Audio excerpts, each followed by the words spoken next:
ಸಲುವಾಗಿ ಕಾಯುವೆ.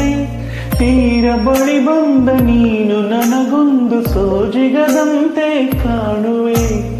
ಒಂಟಿ ಇರುವಾಗ ಕುಂಟು ನೆಪ ತೋರಿ ಬಂದ ಕನಸಲ್ಲ ನಿನ್ನದು. ನಾನು ಅನುರಾಗಿ ನೀನೆ ನನಗಾಗಿ ಎನ್ನುವ ಭಾವನೆ ನನ್ನದು.